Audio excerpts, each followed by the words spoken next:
नमस्कार भावी गुरुजनों, स्वागत है आप सभी का आज की इस क्लास में। और आज का जो टॉपिक है वो आपको दिख रहा होगा थंबनेल पे, वो है भारत की ऊर्जा संसाधन। ऑलमोस्ट जो टॉपिक आपके डिमांडिंग टॉपिक थे लगभग करवा दिए गए हैं। 2-3 टॉपिक मेरे माइंड में हैं जो आगामी करवाने हैं, आप लोगों की डिमांड भी है, वो भी करवा देंगे। क्योंकि 15 से पहले पहले स्कूलों के अंदर अवकाश होने से पहले पहले कुछ टॉपिक मैं करवाना चाहता हूँ। बाद में एक बहुत बड़ा राष्ट्रीय कार्यक्रम जिसमें भूमिका निभानी है जनगणना के अंदर, तो करके टाइम मिल नहीं पाएगा। तो मेरी कोशिश है कि वो उससे पहले पहले जो 2-3 टॉपिक है वो मैं करवा दूँ। जैसे आगामी जो टॉपिक, एक तो जनसंख्या प्रवास जो रिपोर्ट करवाई थी मैंने पीछे, थोड़ा बहुत हल्का फुल्का चेंज उसके अंदर है। जैसे नई रिपोर्ट आई है वो मैं चेंज करवाना है, तो कल या परसों क्लास आपकी आ जाएगी। नहीं ज़्यादा चेंज नहीं, थोड़ा बहुत चेंज करा देंगे उसके अंदर। इसके बाद है मानव व्यवसाय टॉपिक, और इसके अलावा 1-2 टॉपिक और है जो करवाने हैं। फिर इसके बाद में अपने आगे एमसीक्यू सीरीज करवाएंगे। जितने जो टॉपिक मैंने थ्योरी में करवाए हैं वो सारे टॉपिक में एमसीक्यू करवा दूंगा। साथ साथ में आपकी प्रैक्टिस हो जाएगी, जो आपने पढ़ा है वो किस प्रकार से क्वेश्चन उसके बन सकते हैं। और आज की जो क्लास है, इस क्लास के अंदर भारत की जो ऊर्जा है, इस भारत की जो ऊर्जा है इसके जो डेटा मैंने 30 मार्च 2026 तक के भी लिए हैं और नवंबर 2025 के भी लिए। क्योंकि भारत की जो इको सर्वे आई उसमें नवंबर 2025 तक का डेटा इंक्लूड था। लेकिन क्या पता, कई बार बच्चे क्या है बोलते सर अब तक का डेटा क्या क्यों आता है, एग्जाम वाला नवंबर 2025 तक का पूछ ले भारत के इको सर्वे के अकॉर्डिंग, या 30 मार्च तक का पूछ ले। इसलिए मैंने दोनों को इसके अंदर इंक्लूड किया। वैश्विक स्तर पे हमारी ऊर्जा के अंदर जो रैंक कौन सी है वो मैंने इसमें डाली है। चाहे पवन ऊर्जा हो, भूताप्य हो, पन बिजली हो, कोई भी हो, सारी मैंने इसके अंदर ऐड कर दी है। उम्मीद करेंगे ये क्लास, ये कंटेंट पीछे की क्लासों की तरह आपको बहुत शानदार बेहतरीन लगेगा। और इसी आशा और उम्मीद और विश्वास के साथ चलिए शुरुआत करते हैं ये क्लास। सबसे पहले हम बात करेंगे भारत की ऊर्जा। तो भारत की ऊर्जा संसाधन जो टॉपिक आपका है, इस टॉपिक के तहत एक तो मैंने ले लिया नवंबर 2025 तक का। इसके बाद अगली बार मैंने लिया है यहाँ पे, इसके साथ मैंने क्या ले लिया 30 मार्च, यहां तक का मैंने 30 मार्च 2026 तक का भी डेटा इसके अंदर इंक्लूड कर दिया। तो 30 मार्च 2026 तक का भी डेटा ले लिया है और नवंबर 2025 तक का भी डेटा ले लिया है। सबसे पहले बात करेंगे कि नवंबर 2025 तक हमारी कुल जो ऊर्जा की, भारत की कुल जो एनर्जी है उसकी अधिष्ठापित जो क्षमता है, ऊर्जा की क्षमता है वो कितनी है। ध्यान रखना कई बार ऊपर ऊपर का पूछ ले रहा है एग्जाम में। तो 509.74 गीगावाट। अगर आपसे पूछा जाएगा कि 30 मार्च 2026 तक की कितनी है, तो देखो नवंबर 2025 तक तो थी 509.74 थी, लेकिन अब 30 मार्च 2026 तक कितनी है 532.74। तो 532.74 दोनों में कंपैरिजन देख लेना। तो पहले नवंबर में 9 यानी कि 509 आ रही है। 74 तो कॉमन आ रहा है, कोई दिक्कत नहीं है। नवंबर में 9 आ रही है तो 509 नवंबर 2025 तक की है। 30 मार्च तक की कितनी है तो 532.74 ये अपने गीगावाट आ जाएगी। और नेक्स्ट, अब लास्ट ईयर जो आर्थिक जो फाइनेंशियल जो ईयर था 2025-26 के अंदर ऊर्जा में कितनी वृद्धि, ऊर्जा के उत्पादन में कितनी वृद्धि दर्ज की गई है, 11.6% की वृद्धि इसमें दर्ज की गई। अब चलते हैं आगे, नवीकरणीय ऊर्जा। नवीकरणीय ऊर्जा यानी कि 30 नवंबर 2025 तक कुल स्थापित बिजली उत्पादन का लगभग 49.83% है। ध्यान दिलाना, हमारी जो टोटल एनर्जी है उसमें नवीकरणीय ऊर्जा का 30 नवंबर 2025 तक कितना रेशो है 49.83। तो कितना आ जाएगा 49.83% आ जाएगा। और 30 मार्च 2026 तक पढ़ेंगे ऊर्जा की कुल उत्पादन क्षमता कितनी मारी हुई, तो 532.74 गीगावाट आ जाएगी।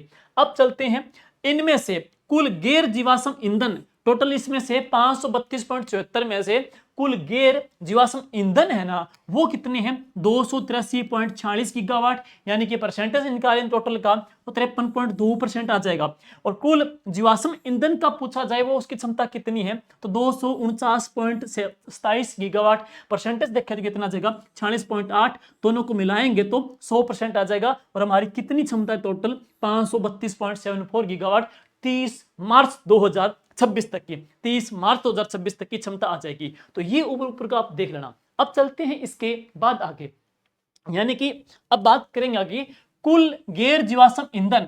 कुल गैर जीवाश्म ईंधन की नवंबर 2025 तक क्षमता कितनी थी 253 96। और कुल गैर जीवाश्म की 30 मार्च तक कितनी थी? 283.46। तो 30 मार्च तक तो 283.46 है, लेकिन 30 नवंबर तक कितनी थी? 253.96 गीगावाट थी। ये दोनों में फर्क है। अब चलेंगे आगे, क्योंकि फर्क इसलिए मैं करा रहा हूं, क्या पता वो 30 नवंबर का पूछ ले, क्या पता वो 30 मार्च का पूछ ले, इसलिए हम दोनों को साथ लेके चलेंगे।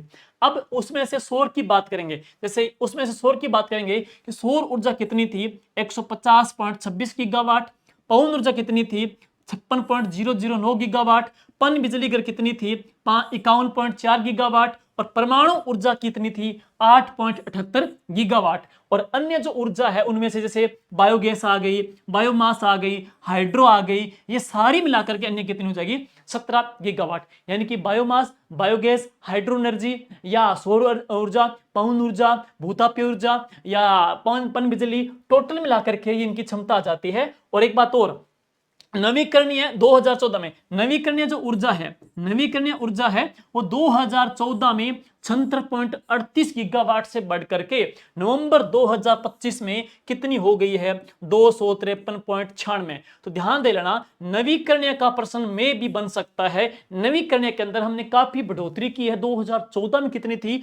ओनली फॉर 76.38 गीगावाट थी, वही बढ़कर के नवंबर 2025 में आपके कितनी हो गई? 253.96 गीगावाट हो गई। अगर यहां से आपसे पूछा जाए टोटल की ये आपके 30 मार्च तक की बात करेंगे तो कितनी आ जाएगी? तो 283.46। और अब कितनी पड़ेंगे नवंबर तक? 253.96 गीगावाट आ जाएगी। कंपैरिजन करके देख लेना, ये टॉपिक ऐसे हैं जहां से डेफिनेटली क्वेश्चन बन सकता है, क्योंकि कई टॉपिक ऐसे हैं जीके का, पॉलिटी का, आप कितने पढ़ लोगे हमको लगेगा कि प्रश्न आएगा कि नहीं आएगा, सेम टू सेम डिटो छपा हुआ प्रश्न मिलेगा। लाइब्रेरी के ऊपर या अपने दीवार के ऊपर चिपका के रख लेना कि क्या हमारी क्षमता है अब तक की, सेम टू सेम प्रश्न आपको मिलने वाला एग्जाम के अंदर है। और अब चलते हैं नेक्स्ट, हमारी वैश्विक स्तर के ऊपर हमारी रैंक कौन सी है भारत की? ये अपडेट रैंक है। तो वैश्विक स्तर पे हमारी जो रैंक है ना, वो रैंक की बात करेंगे। सुनिए, सबसे पहले कुल नवीकरणीय ऊर्जा में, कुल नवीकरणीय ऊर्जा में ये मैंने रैंक का जो सर्वे लिया है ना, वो लिया है आर्थिक समीक्षा, इको सर्वे। भारत की आर्थिक समीक्षा के अंदर ये रैंक दी हुई है, तो एजिट पर्सन वहां से उठेगा। तो भारत की कुल आर्थिक समीक्षा में पढ़ेंगे, कुल नवीकरणीय ऊर्जा में विश्व में भारत की रैंक कौन सी है? 3rd रैंक है। तो नवीकरणीय ऊर्जा में हमने काफी बढ़ोतरी की है। और ऑल इंडिया के अकॉर्डिंग देखा जाए तो ऑल इंडिया के अंदर नवीकरणीय ऊर्जा में नंबर 1st रैंक किसकी है? चाइना की। पहली रैंक चाइना की, नंबर 2 किसकी? यूएसए की। और नंबर जो 3rd रैंक है वो किसकी है? भारत की। और इसके अलावा सौर ऊर्जा की बात करेंगे तो सौर ऊर्जा में भारत की रैंक कौन सी है? 3rd। सौर में हमारी 3rd रैंक है। पवन ऊर्जा के अंदर भारत कौन सी रैंक पे है? 4थी रैंक पे है। और पन बिजली घर में भारत की रैंक कौन सी है? 5वीं रैंक है। इसके बाद कुल बिजली उत्पादन की खपत में, कुल बिजली उत्पादन की खपत में इंडिया की रैंक कौन सी है? तो 3rd रैंक आ जाएगी। अब एक डेटा और देख लीजिएगा कि वित्त वर्ष 2025-26 में भारत ने रिकॉर्ड 55.3 गीगावाट गैर जीवाश्म क्षमता ऐड की, यानी कि बनाई है। और इसमें राजस्थान की सबसे बड़ी भूमिका है। अब आपको राजस्थान का पढ़ना है तो भारत ने रिकॉर्ड उत्पादन किया है 55.3 गीगावाट। और उसमें हम यूं कहें तकरीबन राजस्थान की सबसे बड़ी भूमिका है, क्योंकि इसमें राजस्थान की भूमिका इतनी है। टोटल 55.3 गीगावाट में राजस्थान अकेले ने कितनी कर दी है? 23.70 गीगावाट का प्रोडक्शन किया है। और एक बात और, सौर ऊर्जा के अंदर ऑल इंडिया के अंदर राजस्थान देश में पहली रैंक के ऊपर का बीज है, पहली रैंक पे राजस्थान का बीज है। तो राजस्थान की भूमिका सबसे बिगेस्ट है अक्षय ऊर्जा के अंदर, जो कि 23.70 है। टोटल कितनी थी? 55.3 गीगावाट थी, उसमें राजस्थान की भूमिका सर्वोच्च रहेगी है। और अब चलते हैं हमारे ऊर्जा के अंदर कुछ सोर्स में। सबसे पहले बात करेंगे जल विद्युत ऊर्जा। सबसे पहले जल विद्युत ऊर्जा कि भारत का पहला जल विद्युत ऊर्जा का प्लांट, भारत का पहला हाइड्रो इलेक्ट्रिसिटी पावर प्लांट है ना, वो कहां स्थापित हुआ? सिंद्रापोंक में। तो भारत का जल विद्युत ऊर्जा का पहला जो प्लांट स्थापित हुआ सिंद्रापोंक के अंदर, कहां पे? दार्जिलिंग में। और ये स्थापित हुआ था 1897 के अंदर, जिसकी कुल कैपेसिटी कितनी थी? 130 मेगावाट थी। भारत का दूसरा जल विद्युत जो प्लांट स्थापित हुआ वो शिव समुद्र में स्थापित हुआ 1902 के अंदर। और ये कहां पे स्थापित हुआ? कर्नाटका में। तो पहला पढ़ेंगे 1897 के अंदर था, दूसरा 1902 के अंदर था। पहला सिंद्रापोंक दार्जिलिंग में था और सेकंड कहां था? शिव समुद्र 1902 के अंदर कर्नाटका में स्थापित किया गया। और अब इसके बाद चलते हैं NHPC national hydro electric power corporation. National hydro electric power corporation की स्थापना जो हुई थी वो कब हुई थी? 1975 में। कल को आगे में और पढ़ेंगे भूतापीय। NTPC national thermal power corporation वो भी 1975 में बना था, और ये एनएचपीसी भी कब बनी? 1975 में बनी थी। एक प्रश्न और, ब्रह्मपुत्र बेसिन को कई बार आ जाता है कि ब्रह्मपुत्र बेसिन को सबसे ज्यादा हाइड्रो पावर पोटेंशियल वाला क्षेत्र माना जाता है। तो सबसे ज्यादा हाइड्रो पावर पोटेंशियल वाला जो एरिया है ना वो कौन सा बेसिन है? तो ब्रह्मपुत्र बेसिन सर्वाधिक माना जाता है।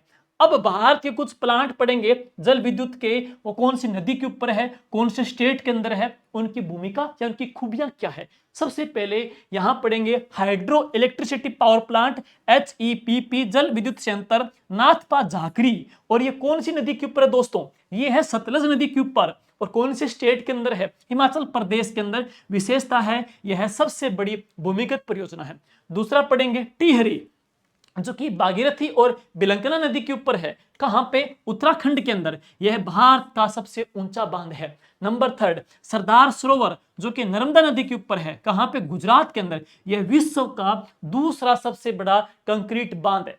और फोर्थ पढ़ेंगे कोयना जो कि कोयना नदी के ऊपर है कहां पे? महाराष्ट्र के अंदर, जो कि भारत का सबसे बड़ा हाइड्रो इलेक्ट्रिसिटी पावर प्लांट है, जो कि कौन सा? कोयना। कौन सी नदी के ऊपर है? कोयना नदी के ऊपर। अब बात करेंगे ताप विद्युत संयंत्र, और इसके लिए जो इकाई पढ़ेंगे वो है नेशनल थर्मल पावर कॉर्पोरेशन, जो बनी कब थी? 1975 में। एनटीपीसी कब बनी? 1975 में इसकी स्थापना की गई थी। तो यहां पढ़ेंगे ताप विद्युत संयंत्र की हमारी टोटल जो कैपेसिटी दोस्तों वो कितनी है? 219 गीगावाट है। टोटल क्षमता कितनी है? 219 गीगावाट। और इसमें से कोयला, लिग्नाइट कोयला, पेट्रोलियम, प्राकृतिक गैस के उपयोग से भाप बना करके तैयार की जाती है। और भारत का पहला ताप विद्युत संयंत्र कौन सा है? हुसैन सागर हैदराबाद में। यह बना 1920 के अंदर। राजस्थान का पहला पूछा जाए, राजस्थान का पहला ताप या प्लांट कौन सा है, पावर प्लांट कौन सा है? तो वो है कोटा का। लेकिन सबसे बड़ा पूछे तो कौन सा है? सूरतगढ़ का। और क्रिटिकल पूछे तो कौन सा? छबड़ा का। ध्यान रखना ये। नेक्स्ट एनटीपीसी की स्थापना कब हुई? 1975 में हुई।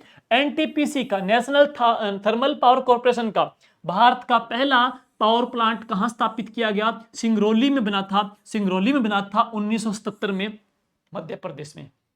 और सर्वाधिक थर्मल पावर प्लांट कहां पे है? तो महाराष्ट्र के अंदर, उसके बाद गुजरात के अंदर, उसके बाद उत्तर प्रदेश में। Number 1 Maharashtra, number 2 Gujarat, number 3 कौन सा? UP. Maharashtra, Gujarat, UP. Maharashtra, Gujarat, UP. और कुछ प्लांट पढ़ेंगे वो कहां पे बनाए गए हैं, उनकी भूमिका क्या है। तो विंध्याचल ताप विद्युत केंद्र जो कि कहां पे? मध्य प्रदेश के अंदर है। इसकी क्षमता दोस्तों कितनी? 4760 मेगावाट। इसके बाद देखेंगे कौन सा? मुंद्रा थर्मल पावर स्टेशन जो कि कहां पे है? गुजरात के अंदर है। उसकी क्षमता कितनी है? 4620 मेगावाट। थर्ड कौन सा है? Mundra ultra mega power project जो कि गुजरात के अंदर है। इसकी क्षमता है 4000 मेगावाट। चौथा है शासन अल्ट्रा मेगा पावर प्रोजेक्ट, ये एमपी के अंदर है। कितनी क्षमता? 3960 मेगावाट। और इसके बाद पांचवा पढ़ेंगे कौन सा है? तलचर सुपर थर्मल स्टेशन जो कि ओडिशा के अंदर है, और इसकी क्षमता कितनी है? 3000 मेगावाट। और इसमें से राजस्थान की बात करेंगे तो राजस्थान में कौन सा है? Suratgarh thermal power. तो राजस्थान में है सूरतगढ़ थर्मल पावर जो कि 2820 मेगावाट का सबसे बड़ा सुपर थर्मल पावर है। और राजस्थान का दूसरा पढ़ेंगे छबड़ा जो कि कितना? 2320 मेगावाट का। और राजस्थान का पहला जो स्थापित हुआ था तो वह है कौन सा? Kota thermal power. और ये कब बना था? 1978 में बना। सबसे बड़ा कौन सा है? तो सूरतगढ़। और सबसे पहला कौन सा बना? कोटा। पहला क्रिटिकल टेक्निक का कौन सा है? तो छबड़ा आ जाएगा। निजी क्षेत्र का कौन सा? जो अडानी ग्रुप ने बनाया वो कवई 12 का आ जाएगा। हालांकि राजस्थान की ऊर्जा सिलेबस में नहीं है, आपके भारत की ऊर्जा दे रखी है, तो भारत वाला अच्छा से देख लेना। और अब है खनिज तेल एवं नेचुरल गैस। तो यहां पढ़ेंगे विकास युक्त अवसादी जो खनिज तेल या प्राकृतिक गैस का निर्माण कैसे होता है। तो इनका निर्माण विकास युक्त जीवाश्म युक्त अवसादी जो चट्टानें हैं उनसे खनिज तेल प्राकृतिक गैस का उत्पादन होता है। और भारत में पहला खनिज तेल का कुआं कहां खोजा गया था? तो असम के माकुम क्षेत्र में 1867 में खोदा गया। तो 1867 बोलते 67 के अंदर ये खोदा गया था असम के माकुम क्षेत्र के अंदर, भारत का पहला खनिज तेल कुआं।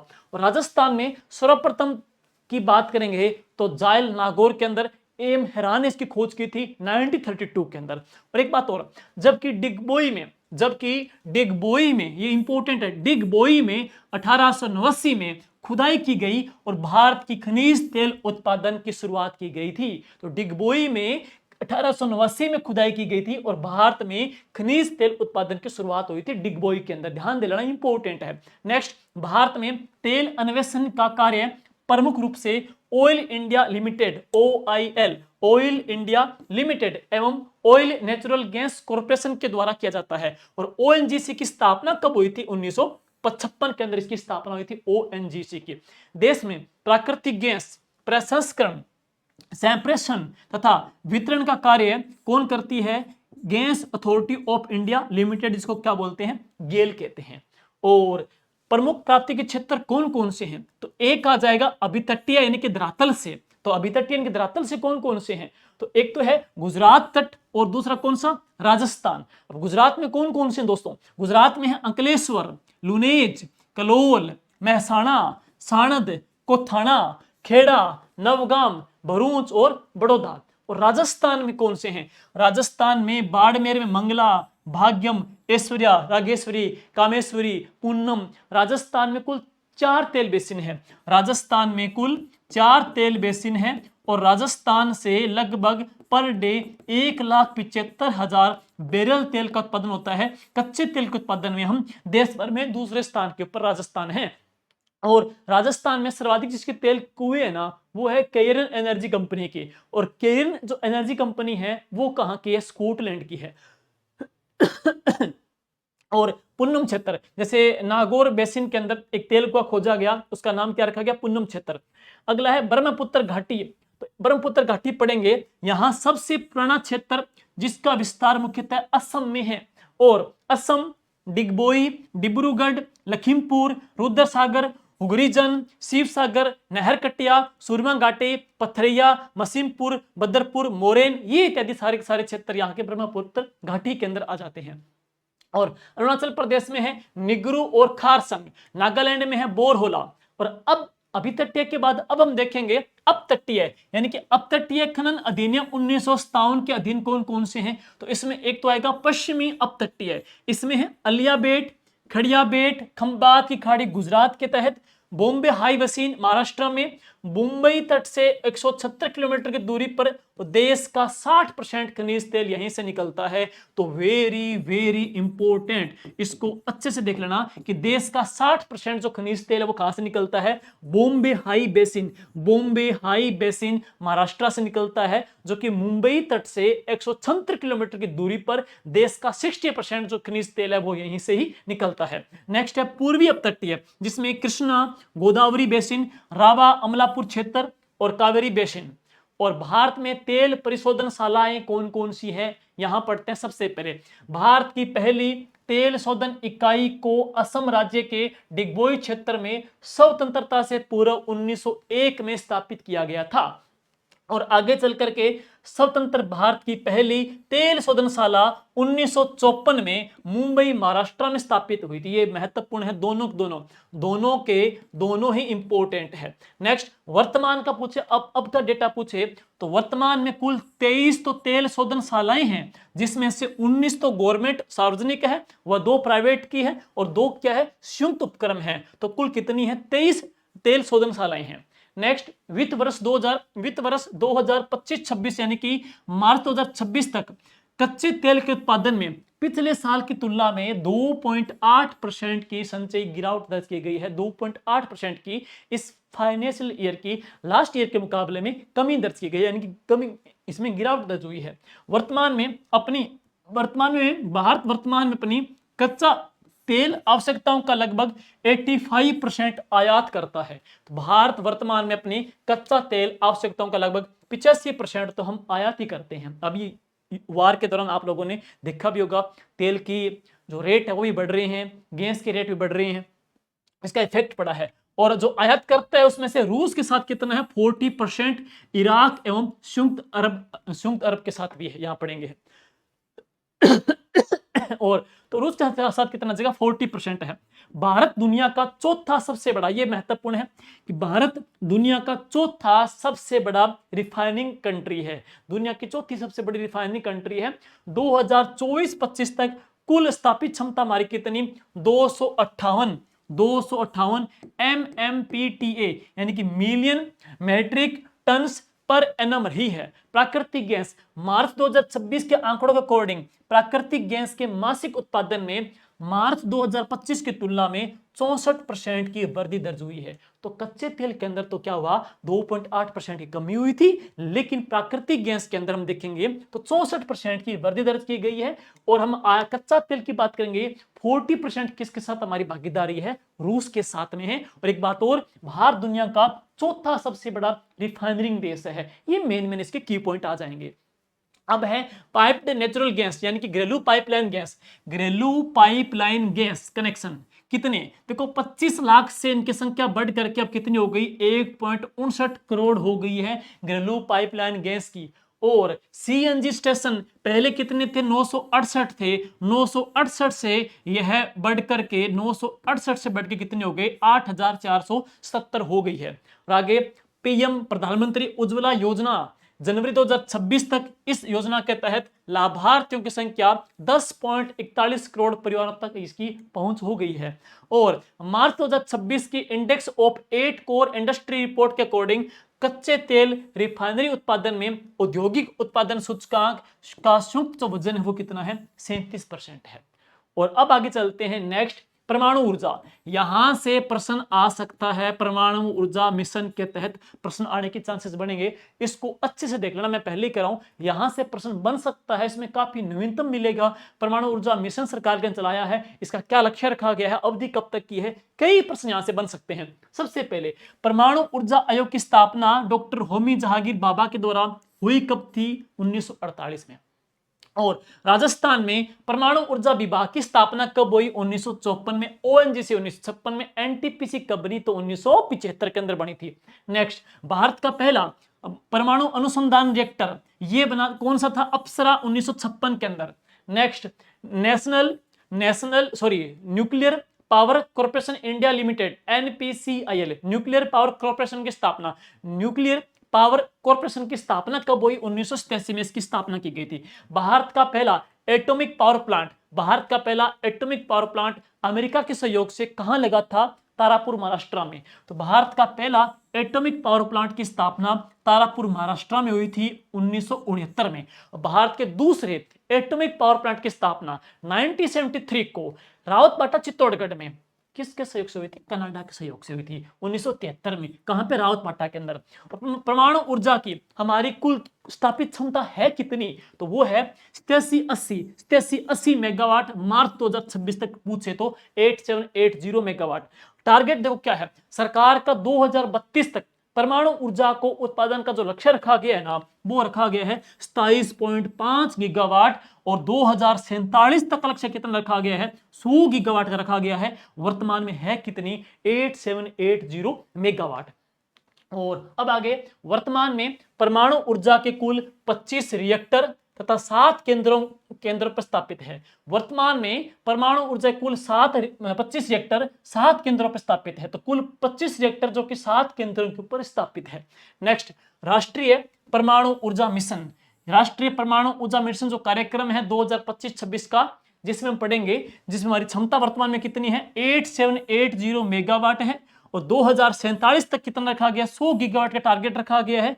परमाणु खनिज जैसे uranium, thorium, beryllium, monazite, zirconium, aluminite, antimony, graphite, lithium आदि के द्वारा प्राप्त ऊर्जा को परमाणु ऊर्जा कहते हैं। भारत में परमाणु शक्ति के जनक कौन है, डॉक्टर होमी जहांगीर बाबा। उन्हीं के निर्देशन में 1948 के अंदर परमाणु ऊर्जा आयोग एवं वर्ष 1954 के अंदर परमाणु ऊर्जा विभाग की स्थापना हुई। तो परमाणु ऊर्जा विभाग, परमाणु ऊर्जा आयोग, पहला atomic power plant, second atomic power plant, दाबित जल के ऊपर, भारी जल के ऊपर जो एटॉमिक पावर प्लांट है वो कौन सा है, रावतबाटा चित्तौड़गढ़ का आ जाएगा। अभी जो न्यूनतम बने हैं हम आगे उनका जिक्र करेंगे। नेक्स्ट नेक्स्ट देखो, तो भारत के कुछ प्रमुख नाभिकीय ऊर्जा केंद्र वो कहां कहां पे हैं, जैसे तारापुर महाराष्ट्र का अमेरिका के सहयोग से, कुडनकुलम तमिलनाडु में बना किसके सहयोग से, रूस के सहयोग से, रावतपाटा चित्तौड़गढ़ के अंदर राजस्थान में कनाडा के सहयोग से, नरोरा कहां बना उत्तर प्रदेश के अंदर, केगा कहां बना कर्नाटका के अंदर, काकरा पार कहां बना गुजरात के अंदर। देखो कुडनकुल्लू और काकरा पार, कुडनकुल्लू तमिलनाडु में बना, काकरा पार कहां बना गुजरात के अंदर, और कल्पकम कहां बना तमिलनाडु के अंदर, और जेतपुरा कहां पे बना है महाराष्ट्र के अंदर, जेतपुरा महाराष्ट्र के अंदर। अब है भारत में प्रमुख यूरेनियम के क्षेत्र कौन कौन से हैं जिससे परमाणु ऊर्जा में काम आते हैं। देखिए झारखंड में तो है सिंहभूम जिला, झारखंड में है सिंहभूम जिला, जादूगोड़ा, बाटीन, नरवा के पहाड़ और तुर्मिडिया है। मेघालय में है डोमियासियात, डोमियासियात मेघालय का क्षेत्र है जो कि यूरेनियम का क्षेत्र है। राजस्थान में खंडेला से लेकर के रोहिल तक, खंडेला से लेकर रोहिल तक एक पूरी पट्टी मिली जहां से यूरेनियम के भंडार मिले, राजस्थान में यूरेनियम के भंडार मिले हैं खंडेला से लेकर रोहिल तक। और ये कौन से जिले के अंदर है, सीकर के अंदर। बाकी उदयपुर, अलवर और झुंझुनू में भी इसके भंडार मिले हैं। नेक्स्ट आंध्र प्रदेश में YSR कुडपा नेलोर जिला के अंदर, तेलंगाना में लंबापुर नालगोड़ा, कर्नाटका में गुलबर्ग गोगी, और हिमाचल प्रदेश में कुल्लू जिला के अंदर यूरेनियम के भंडार मिले हैं। आगे चलते हैं, उत्तराखंड में देहरादून चमोली में, यूपी के अंदर ललितपुर के अंदर। अब है भारत में प्रमुख थोरियम के क्षेत्र कौन कौन से, पीछे मैंने पढ़े भारत में यूरेनियम के क्षेत्र, अब है भारत के थोरियम के क्षेत्र। केरल में है कोल्लम, तमिलनाडु में कन्याकुमारी मथुरे, आंध्र प्रदेश में विशाखापट्टनम, ओडिशा में मोनोजाइट बालू में, झारखंड में कौन सा हजारीबाग। और भारत के अनुमोदित, ये और देख लेना, भारत के अनुमोदित अपकमिंग आने वाले परमाणु ऊर्जा प्लांट और जगह कौन सी है। तो एक आएगा मिट्टी वीडी जो कि गुजरात के अंदर, और कंट्री कौन सी पड़ेंगे सहयोगी, वो है अमेरिका। दूसरा है भीमपुर जो कि मध्य प्रदेश के अंदर, और किसके, भारत का स्वदेश का ही है ये। तीसरा है हरिपुर जो कि पश्चिम बंगाल के अंदर है, किसके सहयोग से, रूस के सहयोग से। चौथा पढ़ेंगे कोवाडा जो कि आंध्र प्रदेश के अंदर है, किसके सहयोग से, USA के सहयोग से। और आगामी जो नई अनुमोदित परियोजनाएं हैं वो कौन कौन सी है वो देखते हैं। एक है गोरखपुर जो कि हरियाणा के अंदर है, उत्तर भारत का सबसे बड़ा निर्माणाधीन एटॉमिक पावर प्लांट, प्रश्न आ भी जाए तो वो कौन सा है, गोरखपुर हरियाणा, नॉर्थ इंडिया का सबसे बड़ा एटॉमिक पावर प्लांट है। इसमें कुल चार इकाइयां हैं जो कि 700 मेगावाट की, कुल क्षमता कितनी हो जाएगी, 2800 मेगावाट की। अब राजस्थान भी इसमें आ गया, राजस्थान में पढ़ेंगे माही बांसवाड़ा, राजस्थान के अंदर माही बांसवाड़ा पढ़ेंगे, यहां पर एटॉमिक पावर प्लांट, और यहां भी क्या है कि 4 इकाइयां 700 मेगावाट की, इसकी भी कुल क्षमता कितनी है तो 2800 मेगावाट है। तो वो भी 2800 मेगावाट हरियाणा वाला, और ये भी 2800 मेगावाट की। और इसका प्रश्न फर्स्ट असिस्टेंट प्रोफेसर एग्जाम इसका प्रश्न पूछा गया था, दिसंबर एग्जाम के अंदर इसका प्रश्न आया था, इसमें एक एजेंसी पूछी गई थी। नेक्स्ट क्रियान्वयन एजेंसी कौन सी, यह प्रश्न पूछा गया था। तो क्रियान्वयन जो एजेंसी पढ़ेंगे, अणु शक्ति विद्युत निगम लिमिटेड अश्विनी एक कंपनी आ जाएगी, एक NTPC और एक है nuclear power corporation India limited. तो NPCIL और NTPC और अश्विनी, अश्विनी NTPC और NPCIL का एक संयुक्त उद्यम, जो कि संयुक्त उद्यम पढ़ेंगे। और नेक्स्ट है सौर ऊर्जा की क्षमता। देखो दोस्तों, सौर ऊर्जा की क्षमता 30 नवंबर 2025 तक की बात करेंगे तो उस तक आर्थिक समीक्षा डेटा ये, उसमें राजस्थान पहली रैंक पर था, 16.44% इसकी भागीदारी है सौर ऊर्जा के, भारत के सौर ऊर्जा के उत्पादन में राजस्थान पहले स्थान पे। दूसरा 16.44% उत्पादन के साथ गुजरात सेकंड रैंक पे, थर्ड है महाराष्ट्र, फोर्थ है तमिलनाडु। तो सौर ऊर्जा में राजस्थान की भागीदारी सबसे ज्यादा है 16.44%, आफ्टर उसके बाद गुजरात आ जाएगा, फिर महाराष्ट्र, फिर तमिलनाडु आ जाएगा। कुल लक्ष्य कितना है सौर ऊर्जा का, कुल 2030 तक लक्ष्य है 280 गीगावाट का, और मार्च 2026 तक भारत की सौर ऊर्जा की क्षमता, मैंने दोनों ले लिए पहले की अब की, तो मार्च तक की बात करेंगे तो कितनी है 150.26 गीगावाट। टारगेट है 2030 तक कितना, 280 गीगावाट का हम पा लेंगे 2 सालों के अंदर ही। और सौर ऊर्जा उत्पादन में भारत की रैंक थर्ड है, पहली चाइना की, फिर USA की, और फिर कौन सी आ जाएगी, इंडिया, हमारा प्यारा Bharat. Next Jawaharlal Nehru solar mission कार्यक्रम कब चलाया गया, 2010 के अंदर। कुसुम योजना इससे पहले मैंने राजस्थान की ऊर्जा कराई थी, उसमें मैंने कुसुम योजना कंप्लीट बता दी। पहला पंप सेट, पहला कुसुम योजना का पावर प्लांट कहाँ लगाया गया, कंपोनेंट ए में, कंपोनेंट बी, कंपोनेंट सी के अंदर हमारी रैंक कौन सी है, पूरा मैंने उस क्लास में डिटेल करवा दिया, आप वहां से देख सकते हो। और नेक्स्ट इसके बाद चलते हैं अंतरराष्ट्रीय सौर ऊर्जा गठबंधन 2015 का। तो देखिए दोस्तों, अंतरराष्ट्रीय सौर ऊर्जा गठबंधन की शुरुआत हुई थी पेरिस्कोप 21 से इसकी शुरुआत हुई थी। इसका मुख्यालय कहां पे, गुरुग्राम हरियाणा में। और हाल ही में इसमें कौन शामिल हुआ है, मालाडोवा, जो कि 107वां इसमें शामिल हो गया है। तो अभी हाल ही में अंतरराष्ट्रीय सौर ऊर्जा गठबंधन में कौन शामिल हुआ है, मालाडोवा शामिल हुआ है, और ये 107वां था। सोलर पार्क, तो सबसे बड़ा भारत का सोलर पार्क भड़ला जोधपुर के अंदर, वर्तमान में फलोदी के अंदर है ये, जो कि सबसे बड़ा है, जिसकी क्षमता कितनी है, 2245 मेगावाट। इसके बाद में रेवा मध्य प्रदेश भी है, कुर्नूल आंध्र प्रदेश भी है, पावागढ़ कर्नाटका भी है, कुमुथी तमिलनाडु की भी है। राजस्थान की बात करेंगे तो राजस्थान में एक बोडाना जैसलमेर के अंदर भी है। और राजस्थान की ओर पढ़ेंगे तो राजस्थान में पुगल ये बीकानेर के अंदर भी है। और राजस्थान में पढ़ेंगे तो नोख भी आ जाएगा, तो नोख भी है, पुगल भी है, बोडाना भी है, और बड़ला जो कि फलोदी जिले के अंदर 2245 मेगावाट का है। भारत में फ्लोटिंग सोलर प्रोजेक्ट कौन कौन से हैं, भारत में फ्लोटिंग सोलर प्रोजेक्ट कौन कौन से हैं, तो एक ओंकारेश्वर जो कि नर्मदा नदी के ऊपर सबसे बड़ा है ये, और ये मध्य प्रदेश के अंदर है, जो कि 600 मेगावाट का है, फ्लोटिंग सोलर प्रोजेक्ट है। और रामागुडम बाई एनटीपीसी का है, तेलंगाना के अंदर है, 100 मेगावाट का है। फिर है कायाकुलम जो केरला के अंदर है, और फिर है सिमहाद्री जो कि आंध्र प्रदेश के अंदर है। अब बात आती है पवन ऊर्जा के अंदर। पवन ऊर्जा देखो दोस्तों, अप्रैल 2026 तक भारत की पवन ऊर्जा की जो कैपेसिटी है ना, वो कितनी है, 56 गीगावाट है, ठीक है। और 2025-26 में इसका 6.05 गीगावाट का प्रोडक्ट हुआ है। पवन ऊर्जा में हमारी जो रैंक है ना, वो कौन सी, चौथी रैंक है। पहली चाइना की है, फिर यूएसए की, फिर जर्मनी की, और चौथी जो रैंक है वो किसकी है, भारत की। तो पवन ऊर्जा में हमारी रैंक कौन सी है, चौथी रैंक है।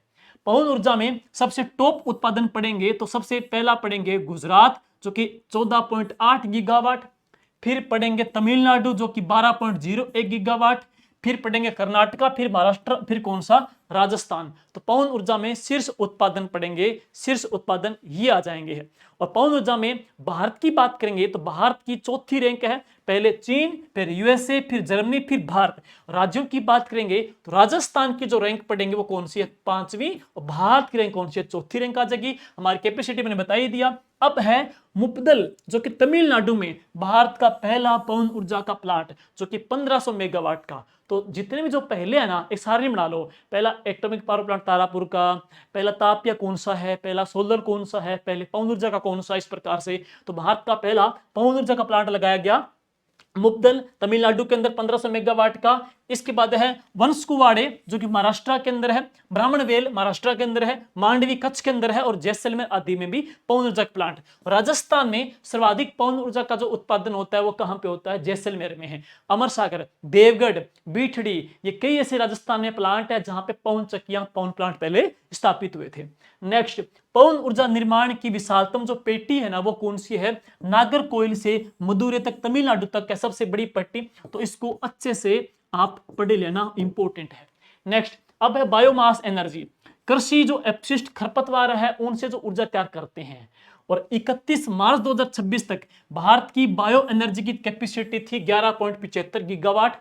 2023 में G20 की बैठक में वैश्विक जैव ईंधन गठबंधन का शुभारंभ किया गया। बहुत ही महत्वपूर्ण है कि वैश्विक जैव ईंधन गठबंधन का शुभारंभ हुआ था, वो कब, किस मीटिंग में, तो G20 की 2023 की बैठक में वैश्विक जैव ईंधन गठबंधन की शुरुआत हुई थी। और बायोमास के शीर्ष उत्पादक राज्य कौन कौन से हैं, तो महाराष्ट्र पहले पे है, यूपी दूसरे पे, और तीसरा कौन सा, कर्नाटक है। बायोमास में मिथेनॉल और इथेनॉल तरल, देखो बायोमास से मिथेनॉल और इथेनॉल से तरल ईंधन बनाए जाते हैं। अब एक बात और इंपॉर्टेंट आएगी, और मैंने यहाँ पे नोट भी किया है कि ये क्वेश्चन आगामी एग्जाम में 100% छपने लायक है। वो क्या, देखिए सरकार ने एक लक्ष्य लिया है, सरकार ने क्या टारगेट किया है कि 2025-26 तक पेट्रोल के अंदर 20% एथेनॉल सम्मिश्रण का लक्ष्य प्राप्त करने का लक्ष्य रखा है। तो भारत सरकार के द्वारा 2026 तक पेट्रोल में 20% एथेनॉल मिश्रण का लक्ष्य प्राप्त करने का टारगेट रखा गया है। तो कितना परसेंट रखा गया है? 20% का टारगेट रखा गया है एथेनॉल सम्मिश्रण का भारत सरकार के द्वारा। ये प्रश्न वेरी वेरी इंपॉर्टेंट। और अब इसके बाद हम पढ़ेंगे कुछ संयंत्र, जैसे अपने बायोमास के कुछ संयंत्र। तो ये झालखारी पंजाब के अंदर है, झालमुड़ी नहीं है, ये झालखारी है। झालखारी पंजाब के अंदर है, तिमारपुर दिल्ली के अंदर है, मुंबई महाराष्ट्र के अंदर। देश का पहला बायोडीजल प्लांट आंध्र प्रदेश के काकीनाडा में लगाया गया। राजस्थान का बायोडीजल का प्लांट पढ़ेंगे तो कालड़ावास उदयपुर के अंदर है। तो राजस्थान में देखेंगे बायोडीजल का प्लांट तो कहां पे? कालड़ावास उदयपुर के अंदर। भारत का पहला बायोडीजल का प्लांट लगाया गया आंध्र प्रदेश के काकीनाडा में लगाया गया। नेक्स्ट है भूतापीय ऊर्जा। ओएनजीसी के द्वारा स्थापित प्रथम भूतापीय प्रोजेक्ट पुग्गा घाटी लद्दाख में स्थापित किया गया। चुमतांग लद्दाख में स्थापित है। और राष्ट्रीय भूतापीय ऊर्जा नीति कब जारी की गई? 2025 में। ये प्रश्न नई नीति का है कि राष्ट्रीय भूतापीय ऊर्जा नीति कब जारी हुई? 15 सितंबर 2025 को जारी की गई थी। इसका टारगेट है 2070 तक नेट जीरो लक्ष्य और ऊर्जा सुरक्षा में योगदान देना। नेट जीरो सुरक्षा, नेट जीरो लक्ष्य और ऊर्जा सुरक्षा में योगदान देना राष्ट्रीय भूतापीय पॉलिसी 15 सितंबर 2025 का लक्ष्य है। 2070 तक नेट जीरो लक्ष्य और ऊर्जा सुरक्षा में योगदान देना। भारत के प्रमुख भूतापीय ऊर्जा संबंधी संयंत्र कौन कौन से हैं? तो लद्दाख में पढ़ेंगे पुग्गा घाटी, छत्तीसगढ़ में तातापानी, उड़ीसा के अंदर तप्त पानी, मध्य प्रदेश में अनहोनी, पश्चिमी तट में महाराष्ट्र गुजरात, हिमाचल प्रदेश में मणिकरण ज्वालामुखी, उत्तराखंड में तपोवन, झारखंड में सूरजकुंड, नर्मदा, सोन और दामोदर घाटी क्षेत्र इत्यादि हम पढ़ेंगे। और अब है ज्वारीय ऊर्जा। भारत का पहला समुद्री तरंग से विद्युत उत्पादन करने वाला जो प्लांट है वो कौन सा है? विजिगम। ये कहां पे लगाया गया? केरला में लगाया गया। और अन्य जो क्षेत्र कौन कौन से हो सकते हैं? देखो, गुजरात में होगा खंबात की खाड़ी, कच्छ की खाड़ी के अंदर। तमिलनाडु में होगा पाक की खाड़ी, मन्नार की खाड़ी के अंदर। पश्चिमी बंगाल में है हुगली नदी और दक्षिण हल्दिया, सुंदरवन आदि क्षेत्रों के अंदर। और एक बात और अंतिम में आगे राष्ट्रीय विद्युत नीति। राष्ट्रीय विद्युत नीति कब आई थी? जनवरी 2026 में लॉन्च की गई है। नई नीति है तो प्रश्न में भी बन सकता है। क्या लक्ष्य है? यह पुरानी नीति का स्थान लेगी। तो राष्ट्रीय विद्युत जो नीति है ये कब आई? जनवरी 2026 के अंदर आई। जनवरी 2026 के अंदर आई। एक बार काट दो यहाँ पे, जनवरी 2026 के अंदर आई थी। और इस नीति का लक्ष्य पढ़ लो। इस नीति का लक्ष्य क्या है? इसका उद्देश्य है 2047 तक भारत की बढ़ती हुई बिजली मांग को अफोर्डेबल एवं विश्वसनीय तरीके से पूरा करना। 2047 का विजन लिया है इसने। और इसका लक्ष्य क्या है? थर्मल जो ऊर्जा के प्लांट है उनका पुनरुद्धार करना। और लक्ष्य क्या है? ग्रिड संचालन का निर्माण करना। ये इसके लक्ष्य रखे गए। नेक्स्ट, राष्ट्रीय हरित hydrogen mission, national green hydrogen mission का क्या लक्ष्य है? राष्ट्रीय हरित हाइड्रोजन मिशन की टारगेट की बात करेंगे तो इसकी उत्पादन क्षमता कितनी है? फरवरी 2026 तक 8000 टन प्रति वर्ष, 8000 टन प्रति वर्ष इसकी उत्पादन क्षमता। और लक्ष्य क्या है? 2030 तक 5 million metric ton, 5 million metric ton उत्पादन करने का लक्ष्य रखा गया है। राष्ट्रीय हरित हाइड्रोजन मिशन के तहत 3 बंदरगाहों को ग्रीन हाइड्रोजन हब के रूप में मान्यता दी गई है। तो ये नया है, अपडेट है, बहुत ही इंपॉर्टेंट। नेक्स्ट, 3 बंदरगाह कौन कौन से? नंबर फर्स्ट दीनदयाल बंदरगाह गुजरात में, नंबर 2 वीओ चिदम्बरम तमिलनाडु के अंदर, थर्ड कौन सा है? पारादीप, कहां पे? ओडिशा के अंदर। और अगली है RDSS योजना के तहत अब तक 4.05 करोड़ स्मार्ट मीटर लगाए जा चुके हैं। और नवीकरणीय ऊर्जा का लक्ष्य देख लेना, ये वर्तमान में महत्वपूर्ण है। नवीकरणीय ऊर्जा में, तो नवीकरणीय ऊर्जा में हमारी बहुत अच्छी प्रोग्रेस हुई है। वैश्विक स्तर पे माने अच्छी हमने रैंक भी लेके आए, थर्ड रैंक लेके आए। और नवीकरणीय ऊर्जा का टारगेट है 2030 तक 600 गीगावाट का प्रोडक्ट करना है। 2030 तक 600 गीगावाट का प्रोडक्ट करना है। और भारत को 2031-32 तक लगभग 411 गीगावाट घंटे ऊर्जा भंडारण की आवश्यकता होगी। दीनदयाल उपाध्याय ग्राम ज्योति योजना यह कब शुरू हुई? 2014 में शुरू की गई। तो कंटेंट अच्छा तैयार किया था, कोशिश है आपको पसंद आएगा। और अच्छे से देख लेना इसको मैंने नवीनतम पॉलिसी, नवीनतम टारगेट के अकॉर्डिंग जोड़ा है। जैसे परमाणु मिशन कार्यक्रम हो गया, या नेट जीरो कार्बन का उत्सर्जन का लक्ष्य हो गया, या नेशनल ग्रीन हाइड्रोजन मिशन का लक्ष्य हो गया, एटॉमिक पावर प्लांट नवीनतम हो गई। नवीनतम को थोड़ा सा अच्छे से देख लेना, पहला कौन सा वगैरह कौन सा, तो प्रश्न आजकल कुछ पुराने हो गए, इसीलिए प्रश्न कुछ नए से करंट से जोड़ के बन सकता है। और अच्छे से करेंगे, उम्मीद है अगला जो टॉपिक रहेगा वो भी आपको इसी शानदार तरीके से मिलेगा। प्यार, स्नेह, आशीर्वाद बनाए रखें। जय हिंद, जय भारत।